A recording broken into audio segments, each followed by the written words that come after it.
예레미야 4장 1절 2절 두 절 말씀 우리 같이 읽겠습니다. 여호와께서 이르시되 이스라엘아 내가 돌아오려거든 내게로 돌아오라. 내가 만일 나의 목전에서 가정한 것을 버리고 내가 흔들리지 아니하며 진실과 정의와 공의로 여호와의 삶을 두고 맹세하면 나라들이 나로 말미암아 스스로 복을 빌며 나로 말미암아 자랑하리라. 아멘. 하나님께서 이스라엘 백성들에게 돌아오라, 나에게로 돌아오라 라고 말씀하고 있습니다. 왜 하나님의 백성을 향해서 돌아오라고 말씀하고 있습니까? 1절 하반절에 나와 있듯이 나의 목전에서 가정한 것을 버리고 라는 말씀에 나와 있듯이 가정한 것을 그들이 따랐습니다. 우상을 따랐다는 말씀입니다. 그래서 가정한 것을 버리고 하나님께 돌아오라. 하나님께 돌아왔다는 증거가 무엇인가? 2절에서 말씀하기를 진실과 정의와 공의로 여호와의 삶을 두고 맹세하면, 이제 바른 맹세를 하면 그 맹세는 진실함으로 해야 되고 또한 정의를 세우기 위한 것이어야 되고 이제 하나님의 공의, 그것을 나타내는 것이 되어야 되는데, 그렇게 하나님을 두고 맹세하면 상계명에서 하나님의 이름에 관해서 말씀하고 있듯이 하나님의 이름으로 바르게 맹세하면, 오늘 본문에서는 하나님의 이름과 다른 의미에서 하나님의 삶을 두고 여호와의 삶을 두고 맹세하면 그것이 너희들에게만 복이 되는 것이 아니라 뭇 나라들이 나로 말미암아 이제 복을 비는, 자기들의 우상을 버리고 하나님의 이름으로 복을 비는, 하나님의 이름으로 자랑하게 되는 그런 때가 오게 될 것이다 라고 말씀하고 있습니다. 하나님께서 이스라엘 백성을 불러주신 이유가 바로 여기에 있지요. 자기 불러주신 하나님을 계속해서 칭송하고 하나님의 이름으로 맹세하는 그 일을 함으로 말미암아 세상 모든 민족이 섬기는 그 우상들, 그것들이 얼마나 헛된 것인가라는 것을 드러내어서 세상 모든 민족도 하나님을 섬기게 되고 하나님을 칭송하게 되고 하나님을 자랑하게 되고 하나님을 섬기게 되는 그런 자리로 불러주시기 위함이다. 그래서 다른 모든 민족을 불러내기 위한 도구로 하나님께서 이스라엘을 먼저 불러주셨다. 그래서 그들은 하나님의 이름을 자랑하는 백성이 되어야 되고 하나님의 이름으로 행하는 백성이 되어야 된다. 그래서 맹세하고 서원하는 것, 그것이 진실함으로 정의로 공의로 이루어져야 된다라고 말씀하고 있습니다. 오늘 오전에 우리가 성찬식을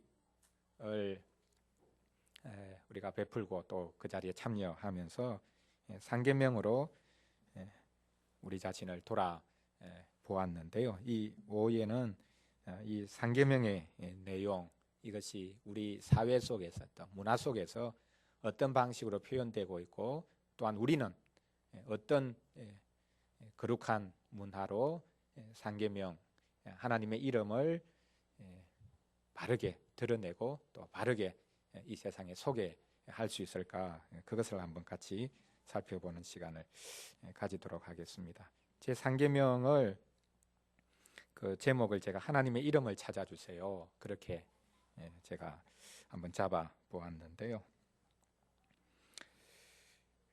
그 여러분들에게 나누어 드린 그 내용이 있으니까 이것을 가지고 우리 같이 한번 살펴보겠습니다. 그 월간고신의 올해 계속 십계명 해설 부분에 제가 연재하고 있는 글인데요. 제 상계명을 가지고 제가 연재한 글입니다. 이름 없는 존재가 있을까요? 내가 그의 이름을 불러주었을 때 그는 나에게로 와서 꽃이 되었다라는 시의 구절처럼 이름 없는 존재는 없는 것이나 다를 바가 없습니다. 누가 이 시를 지었습니까? 누구죠? 김춘수 씨의 꽃이라는 제목의 시죠. 하나님께서 아담을 창조하신 후 그에게 모든 생물들을 이끌어 가셨습니다. 아담은 자기에게 나오는 동물들에게 이름을 지어 주었습니다. 태초에 명령이 있었던 것입니다. 아담은 무작위로 이름을 지어준 것이 아닙니다. 아담은 모든 동물들의 독특한 뚜렷한 특징을 분명하게 간파하는 능력이 있었습니다. 이후 우리는 그가 지은 이름으로 존재를 파악하고 계속해서 명명을 해 나갑니다. 장명가의 역할이 그다지 중요하지 않은 시대가 되었지만 명명하는 기관의 역할은 더 중요해졌습니다. 하나님께는 누가 이름을 지어줄까요? 하나님의 이름은 잊혀진 이름이 아닙니까? 사람은 하나님의 이름을 애써 외면하고 있지 않습니까? 유대인 마르크 샤갈은 러시아 비텝스크라는 작은 마을에서 태어났지만 자신이 동경에 맞지 않던 자유로운 도시 파리로 가서 서유럽의 정치를 흠껏 들여마셨습니다. 그는 평생 유대인으로서의 자의식을 놓지 않고 하나님의 이름을 변호했습니다. 제2차 세계대전 시 미국으로 피신한 샤갈은 동료 유대인들이 끔찍하게 학살당한 소식을 듣고는 경악했습니다. 하나님이 계시다면 이러실 수가 있습니까? 하나님께서 이런 상황을 모르셨다고 해도 그렇고 아셨다고 해도 지켜만 보셨으니 문제입니다. 샤갈처럼 감수성이 예민한 사람이라면 하나님을 향해 이렇게 욕할 수도 있었겠지만 그는 계속해서 하나님을 변호했습니다. 심지어 그는 예수님이 십자가에 못 박힌 장면을 그렸고 그 십자가 장면을 통해 그리스도께 유대인들의 고난을 투영시켰습니다. 그는 자기도 모르는 사이에 예수님이 모든 유대인들의 고통을 대신하셨다는 것을 드러낸 것입니다. 그 샤갈이라는 화가는 여러분 잘 아시죠? 그의 그림 이제 자기 고향을 동경하면서 이제 러시아의 비텝스크라는 작은 마을을 동경하면서 그렸던 수많은 그림들, 뭐 좀 환상적인 것 같고 꿈꾸는 것 같은 그런 이제 그림들이 이제 유명하고 한국에도 제가 알기로는 작년인지 재작년인지 서울시립미술관에서 이제 그 샤갈 이제 전을 가진 것으로 그렇게 알고 있는데요. 이제 많은 사람들에게 참 푸근한 인상을 주는 그리고 이제 그가 이제 화가로서 이제 성공하고 난 다음에 그를 이제 초청해서 성당에 이 그 창문에 이제 그림을 이제 그리도록 그렇게 요청한 이제 그런 여러 경우들도 있었고 그렇게 해서 이제 많은 사람들에게 알려져 있는 화가인데 유대인입니다. 러시아에서 태어난 이제 유럽에서 태어난 이제 유대인인데 이제 흥미로운 것이 제가 마지막에 여기 이제 소개했듯이 그가 십자가에 달린 예수 그리스도를 계속 그립니다. 독특한 것이죠. 유대인들은 예수님을 아주 이제 정오하고 그렇게 싫어하는데 유대인으로서 예수님의 십자가를 그렸다. 이제 그것은 예수님을 조롱하기 위한 것이 아니라 예수님을 동일한 유대인으로 보았다는 것이죠. 이 유대인들 자신들이 겪은 고통, 그것이 예수 그리스도가 겪은 고통과 이제 같다는 그런 차원일 수도 있고 유대인들이 겪은 모든 고난을 예수님이 대변하고 있다. 그렇게도 이제 생각할 수 있습니다. 그래서 저는 이 샤갈을 통해서 우리 기독교인이 유대인과 연결될 수 있는 그런 접점이 이제 생기지 않았는가 그렇게 생각을 해 보는데요. 그래서 이제 제 3계명과 관련해서 샤갈의 그림을 가지고 한번 제가 해설을 해보려고 했습니다. 샤갈은 사파를 종종 곧잘 그리곤 했는데 이내 대단한 예술적 경지에 이르렀습니다. 그는 자신의 내면에서 자리 잡고 있던 성경 속 이야기들을 풀어놓기 시작했습니다. 유대인들은 10계명의 제2계명 때문에 형상을 만들지 않기로 유명했는데 샤갈은 그것에 아랑곳하지 않았습니다. 그는 팔레스틴을 직접 여행해보고 난 다음에 성경을 그리기 시작했습니다. 그 중에 하나가 이제 여기 나와 있는 그림인데요. 위의 그림은 출애굽기 장면 중 모세가 떨기나무 불꽃 가운데서 나타난 하나님을 만나는 장면을 그린 것입니다. 그 떨기나무 불꽃이 이제 화폭 이제 여러분 보시면 이제 오른쪽으로 떨기나무 불꽃이 있고 떨기나무 불꽃 위에 태양인 것 같지만 이제 둥근 원이 그려져 있고 그 원 안에 이제 문자가 있는 저기 이제 히브리어입니다. 여호와라는 이제 네 단어인데 유대인들이 가장 그 귀하게 생각하는 그 하나님의 네 글자, 그 테트라라고 이제 부르는 이제 부분인데 네 글자, 하나님의 신명, 하나님의 이름의 네 글자입니다. 원래 이제 히브리어는 이제 모음이 없습니다. 그래서 발음이 이제 불분명하죠. 모음이 붙어야 이제 글자를 읽을 수 있는데, 이제 어쨌든 저 네 글자는 이제 자음입니다. 네 자음의 밑에 이제 모음을 어떻게 붙이느냐에 따라서 이제 다르게 부를 수 있죠. 우리 성경에서는 여호와 그렇게 이제 하고 있는데, 원래는 이제 야훼다 그렇게 이제 학자들이 이야기를 합니다. 이제 이것을 계속 부르지 않다 보니까 모음을 어떻게 붙여야 될 것인가, 그렇게 이제 혼란이 생기기도 했던, 유대인들은 이 네 글자, 거룩한 글자 네 글자를 두려운 마음으로 대했죠.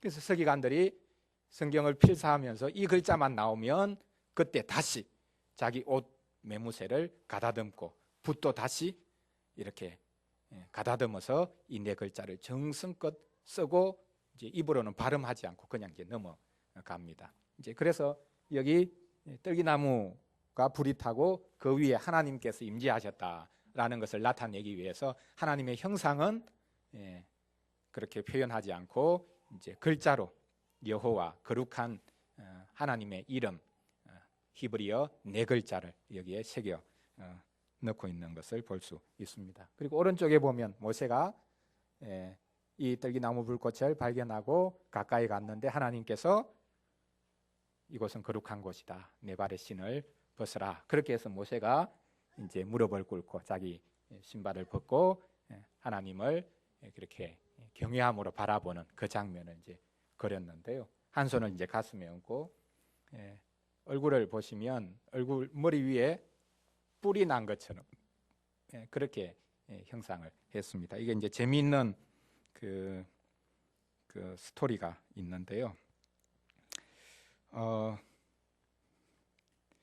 그는 그의 머리에는 뿔이 나 있는데, 이것은 시내산 위에서 하나님을 뵌 모세가 그의 얼굴에 광채가 났다는 것을 불가타역, 이제 히브리어를 라틴어로 번역한 성경인데요. 그 불가타역이 비슷한 히브리어 단어, 이제 광채란 말과 비슷한 히브리어 단어 뿔이라는 단어와 혼돈을 해서 이제 바꾸어 쓴 이유로 모세의 머리에 뿔이 났다, 얼굴에 광채가 났다라고 그렇게 이제 성경에는 되어 있는데, 이 번역을 하면서 라틴어로 번역하면서 히브리어의 광채라는 말하고 뿔이라는 말이 이제 비슷한 이제 말이었기 때문에 그게 이제 혼돈이 되어져서 이후에 이 모세가 나타나는 장면에서는 유대인들이 모세를 그릴 때, 그리고 그게 전통이 되어져서 이제 모세의 머리 위에 뿔이 난 것처럼 그렇게 이제 계속 그리고 있는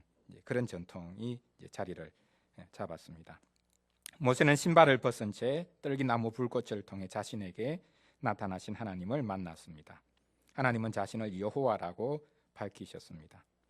재미있게도 샤갈은 하나님의 형상 대신에 둥근 원 안에 여호와라는 글자를 새겨 넣었습니다. 그도 하나님을 형상화하는 것은 망설여졌을까요? 어찌되었든 샤갈은 자기 백성을 출애굽시키신 하나님이 여호와시요, 그 여호와께서 지금도 여전히 자기 민족을 돌보신다는 확신을 놓지 않았습니다. 샤갈 이전에 사파를 그린 이들이 종종 있었는데 그들은 종종 풍자적인 사파를 그렸습니다. 중세 시대에도 민간에서는 교회의 억압에 대한 조롱과 풍자가 있었습니다. 이런 조롱과 풍자는 종교개혁을 계기로 그 봉인이 완전히 풀렸다고 볼 수 있습니다. 우선 이야기인지 모르겠지만 종교개혁은 모든 풍자화와 세속화의 출발이었습니다. 개혁자들은 로마 교회와 교황을 한껏 조롱했습니다. 우리가 잘 아는 르네상스의 길이나 에라스무스는 우신 예찬을 통해 교회와 신자들이 온갖 어리석은 신들을 섬긴다고 조롱해 되었습니다. 이런 조롱 문화는 계몽주의를 통해 극단적인 길을 갑니다. 이제는 교회뿐만 아니라 교회가 섬기는 하나님을 마음껏 조롱하기 시작합니다. 교회의 통제로부터 벗어난 사회는 하나님마저도 마음껏 조롱하기 시작했습니다. 어떤 어린아이가 자기가 키우던 병아리를 위해 기도했답니다. 하나님, 제 병아리를 돌봐주세요. 그렇지 않으면 죽여버릴 거예요.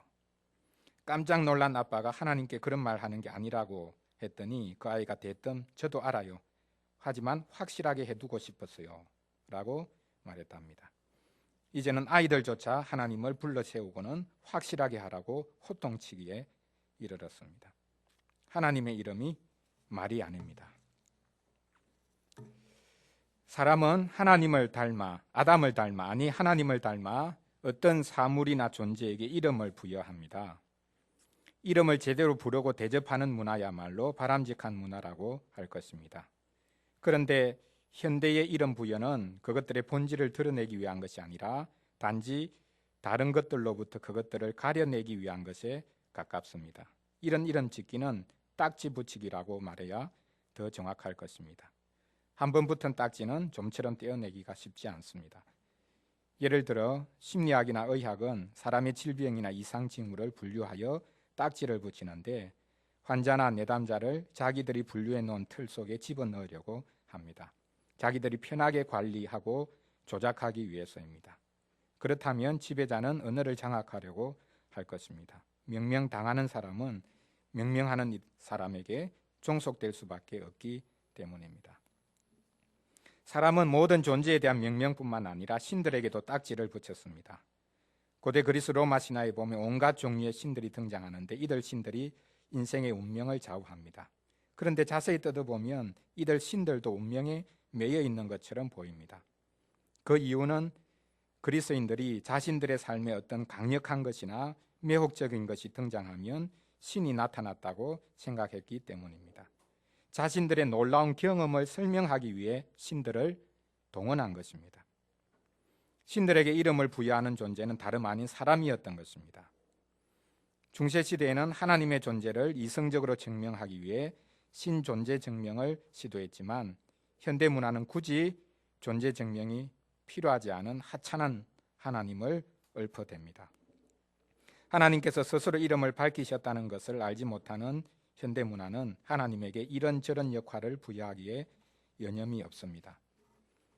문학을 포함한 현대예술은 부조리극을 상영하기에 바쁩니다. 누가 더 부조리하게 표현하는가를 가지고 경쟁하는 듯합니다.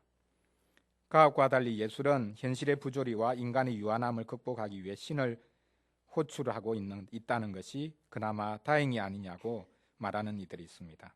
하지만 하나님을 호출해내는 것이 더 부조리합니다. 현대예술은 인간적인 절망과 한계를 직시하기보다 신들을 끌어들여 자신들의 책임을 떠넘기려고 하는 부조리극 상영에 몰두하고 있기 때문입니다. 옛날의 주술은 신들을 불러내기 위한 절박한 몸부림이었다면 현대예술은 신들을 법정에 세워 조롱하기 위한 퍼포먼스를 하고 있습니다. 아름다움과 추함, 창과 거짓, 창조주와 피조물의 구분 자체를 없애버림으로 창조세계와 하나님의 이름은 공허한 이름이 되어가고 있습니다. 현대문화에서는 더 이상 부를 이름이 없습니다. 현대문화는 너무나 가벼워져서 하나님의 이름을 함부로 덜먹이고 욕하기 시작했습니다. 하나님을 욕하는 것을 넘어 하나님을 한껏 조롱하고 있습니다. 무신론이 기독교 문화에서 생겨났듯이 하나님을 욕하는 것도 기독교로 인해 생겨나게 된 것이겠지만 말입니다. 현대문화의 가벼움은 유대인들처럼 끔찍한 재앙을 겪었기 때문에 하나님을 욕하는 것이 아니라 자신들이 마음먹은 대로 되지 않고 자신들을 가로막는 그 무언가가 있음을 느껴서 하나님을 욕합니다. 그 정도도 아닙니다. 사실 현대문화는 하나님이 책임져야 한다고 생각하면서 욕하는 것이 아니라 아무 생각 없이 하나님을 언급함으로 하나님을 대놓고 무시합니다. 사적으로 하나님을 대놓고 욕하면서도 공적인 영역에서는 하나님의 이름을 아예 덜먹여서는 안 된다고 주장하므로 하나님을 모독하고 있습니다. 이제 이런 현대 문화가 이름을 어떻게 지어가느냐, 하나님을 어떻게 대하느냐, 하나님을 어떻게 부르느냐 그것에 대해서 이제 교회가 이제 반응해야 하는데요. 이제 교회는 진실한 고백으로 하나님의 이름을 찾아 드려야 된다. 그렇게 생각을 합니다. 하나님의 이름을 잘못 사용하는 것은 믿지 않는 이들의 문제에 그치는 것이 아닙니다. 하나님의 이름을 오용하는 것은 믿는 이들의 문제이기도 합니다. 서양사에서는 하나님, 예수, 그리스도를 욕으로 사용하는 것도 그 일례가 될 것입니다. 예전에는 신들의 이름을 저주용으로 사용하곤 했지만 현대 서구 사회는 아무 생각 없이 하나님의 이름을 남발하고 있습니다. 기독교 문화가 하나님의 이름을 달고 살지만 그 이름을 너무나 가볍게 대하고 있습니다. 하나님의 이름으로 맹세하는 것도 하나님의 이름을 망령되이 일컫는 것이 되기 쉽습니다. 하나님께서는 그 여러 나라에서 더럽힌 나의 이름을 내가 아꼈다라고 말씀하십니다. 사실 하나님만이 하나님의 이름의 영광을 돌리십니다. 우리는 영광이라는 말이 무거움이라는 뜻을 가지고 있다는 것을 알아야 하겠습니다. 우리는 하나님의 이름의 그 무거움을 감당할 수 없기에 또 다른 하나님의 이름이 필요합니다. 바로 예수 그리스도라는 이름입니다. 이 이름이야말로 하나님의 이름이요, 하나님의 이름의 무거움을 버티게 해주는 이름입니다. 예수의 이름이 우리를 구원합니다. 교회는 예수의 이름을 더 높여야 할 것입니다. 하나님의 이름을 높인다는 것은 종교심이 있는 사람이라면 누구나 할 수 있는 일이지만 예수님의 이름을 높이는 것은 믿음이 없이는 불가능합니다. 예수를 인간적으로 알고 높이는 것은 얼마든지 가능하겠지만 그분의 이름을 하나님의 이름으로 높이는 것은 웃기는 일이라고 생각할 테니 말입니다. 교회가 예수님을 우리와 똑같은 사람이요 동시에 하나님으로 고백하지 않고서는 하나님의 이름을 높이는 것은 공허한 말에 불과하게 될 것입니다. 고백을 강요하는 것만큼 더 끔찍한 일이 어디에 있겠습니까? 북한처럼 상대방 앞에서 자아 비판과 고백을 강요하고 고백한 그 사람을 혹독하게 몰아세우는 것 말입니다. 이렇듯 교리와 고백을 탐해하는 경우가 많은데 이것은 오해입니다. 교회는 모름지기 고백교회여야 합니다.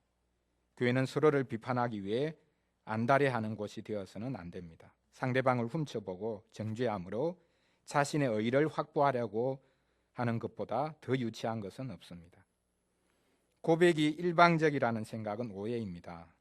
남녀의 관계에서 고백이라는 것이 짝사랑일 경우가 많기는 하지만 삼위 하나님께서 우리를 이미 사랑하셨기 때문에 우리의 고백은 짝사랑일 수가 없습니다. 하나님의 사랑에 대한 제대로 된 반응은 고백으로 나타날 수밖에 없습니다. 하나님의 이름이 계시되는 곳에는 고백이 찬양으로 우러나올 수밖에 없습니다. 교회는 제대로 된 고백 문화를 만들어 가야 합니다. 교회는 고백을 통해 하나님의 이름을 찾아드리고 하나님의 이름에 합당한 영광을 돌려드립니다. 고대의 신경인 사도신경과 니케아 신경은 다 같이 삼위 하나님을 고백합니다. 교회는 모일 때마다 이 삼위 하나님 고백으로 하나 됩니다. 신앙 고백 없는 종교적인 열심이 이단을 양산해내고 그런 이단이야말로 상계명을 어기는 자들, 즉 하나님의 이름을 잘못 사용하는 자들입니다. 하나님의 이름을 수없이 부르면서도 바른 고백이 없이는 하나님을 모독하는 것에 불과합니다. 신앙 고백은 하나님의 이름을 담아내는 그릇입니다. 우리의 삶이 하나님의 이름을 제대로 사용하기 위해서는 예배에서의 고백이 우선입니다. 이 고백 위에 신자의 교제가 있고 신자의 삶이 있습니다. 교회가 모일 때마다 고백하고 흩어지면 고백적으로 살 때에 하나님께서는 제대로 된 이름을 찾으시게 될 것입니다.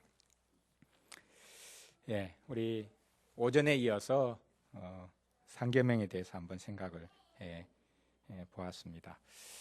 하나님의 이름을 바르게 부르고 또 하나님의 이름을 지속적으로 삶 속에서 바르게 고백하면서 살아가는 것, 이것이 우리가 부름받은 삶의 자리입니다. 이 마지막 그 문장 생각하면서 우리 같이 한번 기도하는 시간을 가지도록 하겠습니다. 교회가 모일 때 해야 되는 것이 무엇이냐? 고백입니다. 삼위 하나님에 대한 고백. 그래서 예배 때 사도신경 고백이 있고 니케아 신경 고백이 있죠. 사도신경은 이제 이 서방교회의 고백이고 니케아 신경은 이제 동방교회의 고백인데, 그래서 우리 교회는 사도신경과 니케아신경을 같이 고백합니다. 왜냐하면 우리는 동방교회와 서방교회를 아우르는 보편적인 교회, 공교회적이다라는 것을 우리는 그렇게 고백하려고 하기 때문입니다. 물론 우리 그 개신교회, 그 개혁 종교개혁을 한 교회는 서방교회 전통에 서 있지요.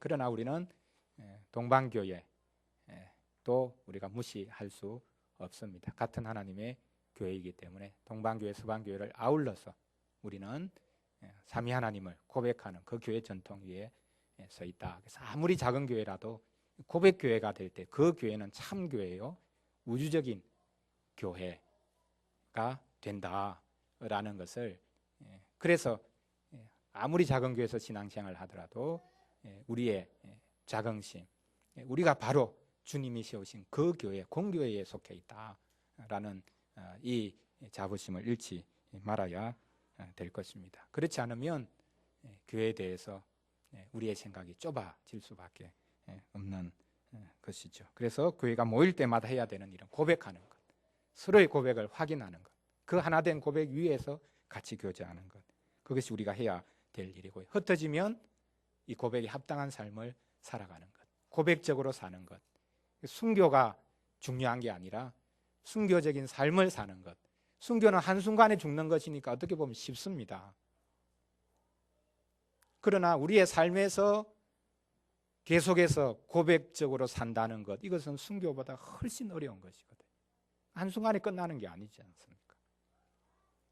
자기를 부인해야 되고 자기 욕심을 내려놓아야 되고, 그래서 한순간에 뭔가 이루겠다, 한순간에 결판을 보겠다라는 것이 결코 바른 신앙일 수가 없지요. 그래서 우리는 모일 때마다 고백하고 흩어져서는 고백적으로 살고, 또 그렇게 못하기 때문에 실은 다시 주일에 모여서 고백을 확인하고 우리의 소망이 오직 삼위 하나님께 있다, 그걸 다시 서로에게 환기시키기 위해서 또 주일이 필요한 것 아니겠습니까? 그리고 오늘 오전에 말씀드렸듯이 하나님의 그 이름, 그 영광스러운 이름, 그 무게를 우리가 감당할 수 없는데 그것을 감당할 수 있게 해준 구원의 이름이 바로 예수 그리스도다.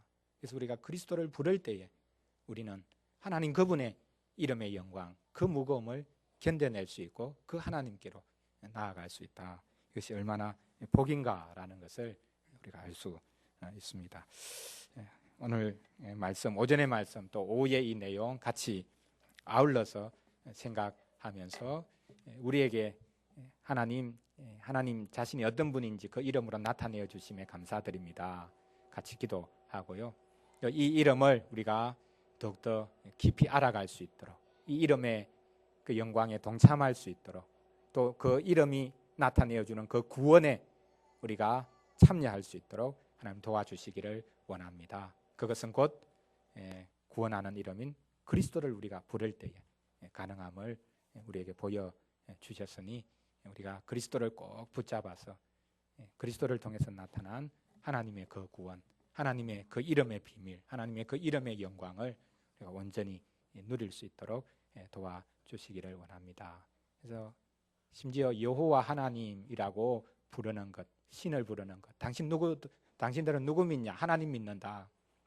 그것으로 우리는 구원을 확보할 수가 없습니다. 유대인들도 그렇게 믿고 모슬렘들도 그렇게 믿고 있기 때문입니다. 그래서 우리는 그리스도, 그래서 삼위일체 하나님을 부르고 믿어야 실은 구원에 이를 수 있는 것이죠.